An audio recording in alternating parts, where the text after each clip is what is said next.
It's a tool that's in your toolbox that you forget about. If you're the client, Seth, and Billy's the lender, and if Billy sees maybe some weakness on your personal financial statement and he sees a retirement account, if Billy were to say, hey, Seth, do you want to use your retirement account? Seth's going to go, no, because doesn't think he can, doesn't want to pay tax or penalty on monies. Billy changes his question a little bit and says, did you know that you can fund this deal with your retirement account without paying taxes or penalties? Do you want to learn how? Send them to Paul and Guidant, and then we just educate your client. And if it works, it works. If it doesn't, it's their decision, but it gives them an opportunity to find some more capital that they probably didn't think they had access to.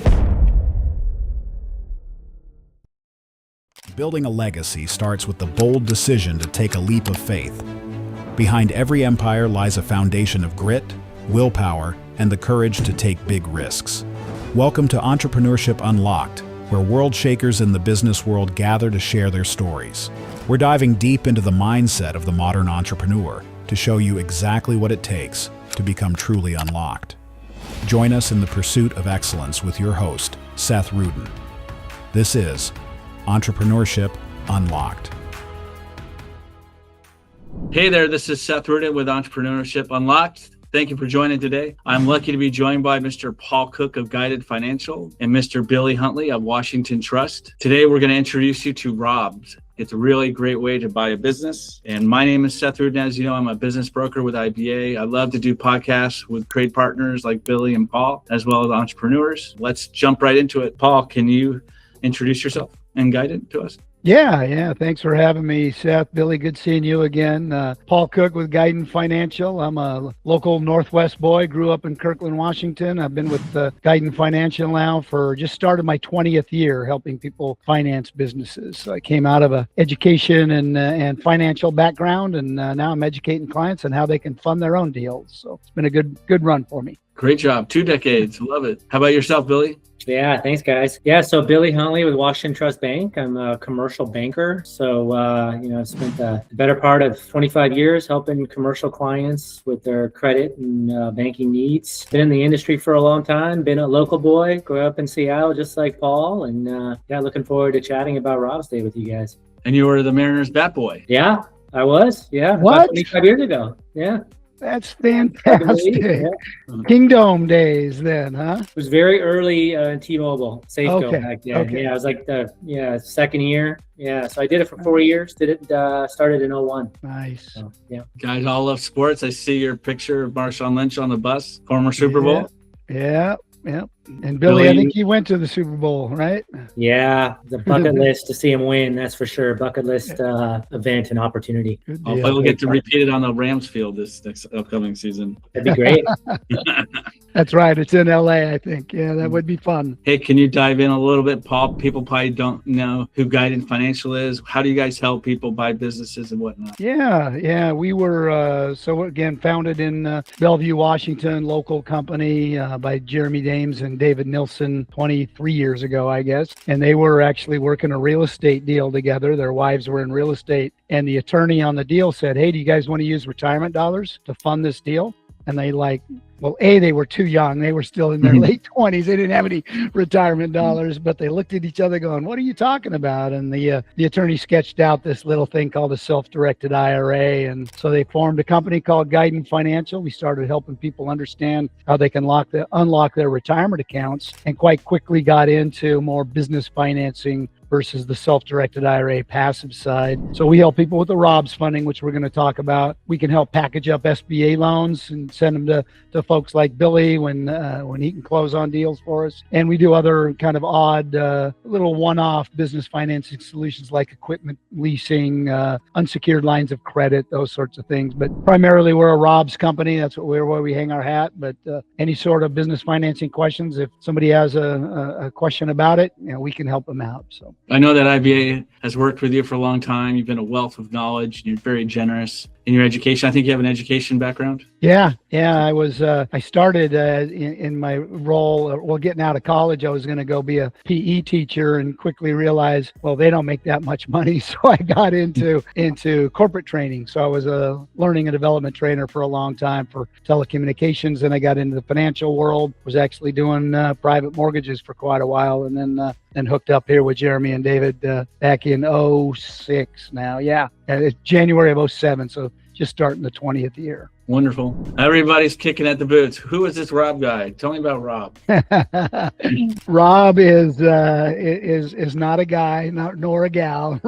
ROBS is the acronym, the worst acronym ever created, in my opinion. Came from the IRS. So if anybody wants to pin him on that, certainly do it for me. But ROBS stands for a rollover for business startup. I say it's a crappy acronym because ROBS kind of sounds like you're robbing your own retirement account, but also it doesn't really paint the true picture. Rollover for business startup. Yes, I can use my retirement dollars to fund a startup, but I can also fund an acquisition. So when Billy's trying to do a loan for a client trying to buy a business, certainly ROBS is used a lot for acquisitions. And if somebody already has a business and they need to bring in some additional operating capital or working capital, you can use ROBS to recapitalize a business as well. So, but we'll get into the details of how ROBS works in a second. But that's really where the name came from, and kind of how we came to be a ROBS provider as well. So. Great. And Billy, I think you've worked with Paul a few times, or at least the bank to Guidant. Yeah. No, I had a recent experience with Paul, and it was fantastic. I think Guidant's got such a great reputation, and they handle a lot of the stuff we need handled from a documentation and regulatory standpoint. It really doesn't add any additional work on us to have it as a ROBS of 401k acquisition. And the thing that I think is really beneficial is it really opens up opportunities for individuals to be business owners that wouldn't have the opportunity otherwise. And additionally, for sellers, it really opens up the buyer pool. And, we'll talk about the deal we worked on together in a bit, but that was a unique deal. And I think we found the right buyer because of the ROBS program. And I would say it helps you close larger deals, right? They can use the ROBS for the escrow earnest, their down payment, right? It can take pressure off the seller for doing a seller financing note. And so let's dive into this. Can you give an example, Paul, of a ROB loan and what qualifies a buyer for one? Yeah. Let's talk about how it works too, because that's the key. And Billy, thanks for the kind words, but he hit the nail on the head. The ROBS funding simply makes for a better buyer and borrower. So anybody in the transaction circle here, right? The buyer who needs more capital to make the deal happen, the seller who's looking for a stronger buyer, and the lender certainly looking for good buyers, all benefit from a ROBS, right? Because what's really happening is I've got a bunch of money sitting out in an old retirement account, right? I put in my corporate year, so I've got money in an old rollover IRA or my old 401k, and it's invested right now in whatever traditional stocks, bonds, mutual funds, right? That's our normal, I'll use air quotes there, that's our normal portfolio in a retirement account. And quite honestly, we're hedging our bet against Wall Street, because what's going to happen at Wall Street? Who knows, right? Could go up, could go down. We'll see with announcements out of DC or simply global economics and how it makes our market fluctuate, right? So if I can take my money out of my retirement account without tax or penalty, so a rollover, and I can move it into this structure that allows me to buy stock in my own business. So I'm really bringing a partner to the table on my deal here. My partner's not my buddy or my spouse.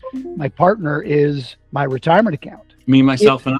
There you go. It is a shareholder in my business. Okay. Mm-hmm. Now, it's a risk. You just bought a whole bunch of stock in a single company, but it's your own company, right? You're betting on yourself. So even though the eggs are in one basket, so to speak, it's a basket that you hold and you control. But again, it helps you move the money without tax or penalty, brings it into the deal to also help you preserve your cash, which Billy's going to want to see. They want to see that the borrower still has some strong personal cash reserves, or what's called post-closing liquidity. But as you said, Seth, the money's now sitting in my corporate operating account to show the lender and the seller that I'm now, again, a better buyer and borrower because I've got that capital needed to go close on the deal. You're taking pressure off of having to have a higher amount of seller financing, which all sellers hate seller notes, right? Most do, yeah.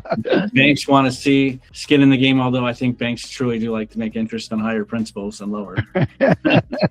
And the brokers love that too, by the way, Billy. Yeah. No, it really is just a tool. And I say this to my broker and lender partners. It's a tool that's in your toolbox that you forget about. right? It's not readily available. If you're the client, Seth, and Billy's the lender, and if Billy sees maybe some weakness on your personal financial statement, he goes and he sees a retirement account. If Billy were to say, hey, Seth, do you want to use your retirement account to fund this deal? Seth's going to go, no, probably 100 times out of 100, because doesn't think he can, has never heard about ROBS, doesn't want to pay tax or penalty on monies. So Billy changes his question a little bit and says, hey, Seth, did you know that you can fund this deal with your retirement account without paying taxes or penalties? Do you want to learn how? Well, send them to Paul and Guidant, and then we just educate your client. And if it works, it works. If it doesn't, it's their decision. But it gives them an opportunity to find some more capital that, again, they probably didn't think they had access to. I would imagine this doesn't fit all. Like, are there some transactions that don't qualify for ROBS?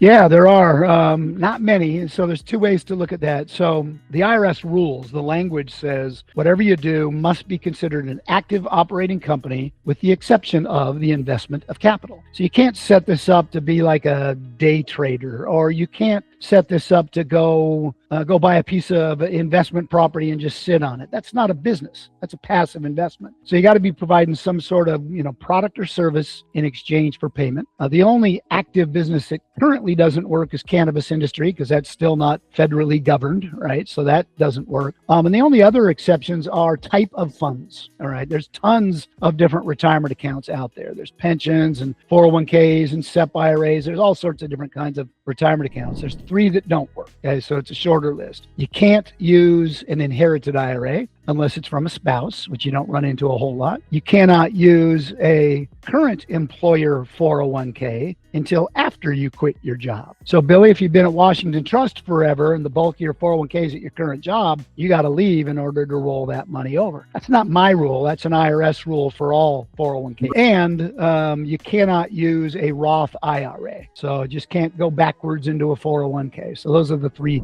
types of accounts. The Roth, because they're collecting the tax afterwards? Well, yeah, kind of, sort of. But the big kicker is because a Roth is already, you probably either save money directly into a Roth on an after-tax basis, or you save some of your 401k contributions on an after-tax basis. But when you roll that money out, so if I'm at Guidant, I've got both pre and post-tax 401k monies. If I quit Guidant and I roll my money to my IRA guy, all of a sudden I've got 2 IRAs. One's traditional, one's Roth. My Roth money now is dead to the ROBS transaction, because it can't go backwards, is what I say, into this new 401k that we have to set up. That's all. So, yeah. And I remember when we've done a couple of transactions together, there are some specific steps and everything that, had to get set up. Buyers had to take it. It's not going to happen in 3 days. Can you just give a high level view of what that looks like? Yeah, I appreciate the not going to happen in 3 days comment, because sometimes we get those people like, I've got to close on my loan on Friday. Well, sorry. Okay. We should have started a month ago, because it takes about a month. All right. There's really 4 main steps. We're going to form the new buying entity for the client. We'll file the corporation for you in whatever state your business is in. We're going to form a new 401k plan. So those are the 2 big pieces of the puzzle. Client now is going to call up their old plan provider and say, hey, I want to roll over X dollars, whatever that amount is, into new 401k. So that's step 3. All right. New 401k now receives the money. It just is a really kind of a temporary cash position, right? The money's sitting in the 401k, ready to be invested. And remember, instead of going out and buying, Coca-Cola or Microsoft or General Motors or whatever, I'm going to direct my 401k to buy stock in C-Corp. Right? My own business. So the money will move a second time. It lands in the corporate bank account, which is what Billy's waiting for, because Billy needs to see the cash in the corporation to now write the check to escrow for the SBA loan or whatever it might be. So 4 steps: new corp, new plan, funds are rolled over, and then those rollover monies fund to the corp. And all that takes about 30 days. Is there limitations on which legal structure the buyer selects? Yeah, it's a good way to put it. There's some ROBS rules, right, about what kind of entity it has to be. So that corporation that we're forming for them is step 1. It's going to be a C-Corp. and that's going to be their operating company moving forward. So we'll spend a lot of time with your clients about the tax and exit strategy conversation around ROBS. Specifically, I'm going to argue that if somebody's going into business for themselves, they better have a tax and exit strategy already, even before talking to Paul and Billy, and then see how that pre-planned tax and exit strategy applies to the ROBS rules or the SBA rules. Right? It can't be an LLC. Cannot be an LLC. Yep. Well, two reasons. One, LLCs don't have shares of stock. Right, and LLCs don't allow for your own retirement account to own an interest in your own LLC. It's a prohibited transaction. S-Corps don't work because S-Corps don't allow for a retirement account holding that stock either. So that's too bad. Yeah. There's pros and cons of all entity types, and that's where we help educate your clients as well. So I know we got Billy on the phone, and you got you and I. We all were involved in a specific aerospace defense transaction. It's a great one, $6 million plus. So Billy, you want to talk about the buyer and the profile and how we brought it? Paul? Yeah, absolutely. What I'll say about this one is, I think Seth did a great job of finding the right buyer on this deal. Really important on aerospace, just because of, some of the risks involved in the industry, just to be able to have an experienced buyer. It's got to be the right buyer, right situation, right setup for everybody. And this specific buyer we found, used the ROBS funding program, and, it probably wouldn't have happened without the ROBS funding program. And, I'm confident that this was a buyer all along, and he's going to do great things with the company. And, I think the greatest kind of advertisement for ROBS is, this is an entrepreneur that wouldn't have this company without it. And, maybe a seller that would still be, trying to sell this business, without ROBS.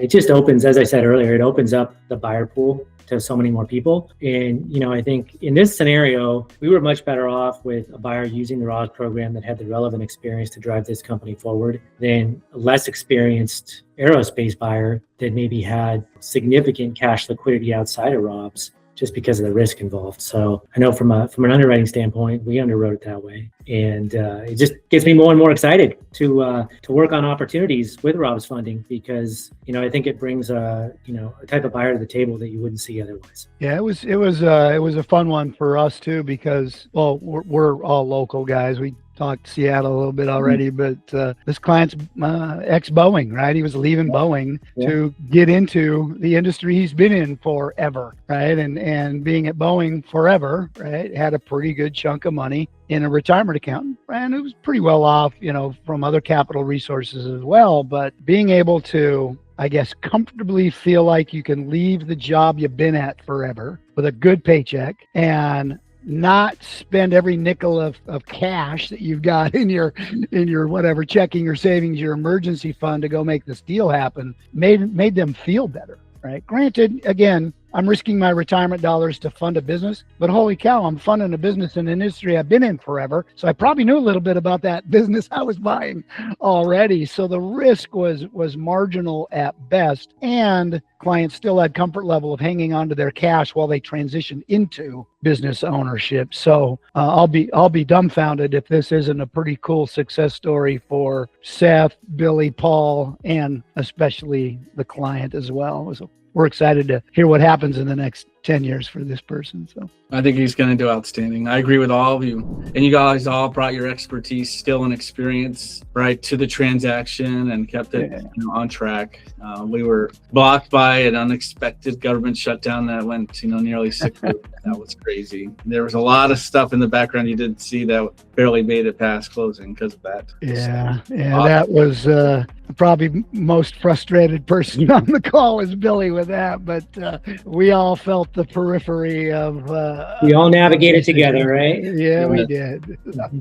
That was great. There's going to be many more. Anything else that you would like, the audience to know, about Guidant, Paul, or yourself? Yeah, and Washington Trust as well, and just the business buying process in general. I think anybody should have a Seth Rudin on their team, right, to help them. But you got to have a competent lender too. And Billy and Washington Trust are just top notch. So they're going to be putting you through the ringer because they have to. All right, but you want that because you know what they're also doing? They're putting your deal through the ringer as well. And if they don't like something about your deal, then you might have missed something about your deal. So it's not them, telling you to take a hike. It's them saying, look, we got to watch out for our interests as the bank, right? But we're watching out for your interests too in a roundabout way because there's X, Y, and Z things on this deal that you need to take a harder look at. So, having a team like Seth and Billy and Guidant on the front end, on the equity side, will just make that process of getting into a business a little bit easier. So use folks like us and we'll educate you along the way and help you out. That's my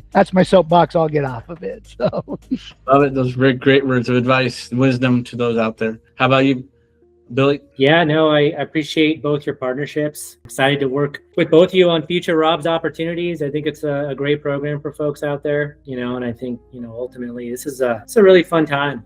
There's a lot of people that are wanting to get into entrepreneurship, and that's my passion is specifically around first-time business owners. I work with all sorts of commercial clients and existing business owners, but definitely working with first-time owners holds a special place in my heart. Yeah, it's a lot of fun. I agree. Obviously, you have your companies behind you, but the two of you make it enjoyable to work on transactions together and have laughs, talk about Josh Naylor or Sam Darnold or whoever it might be.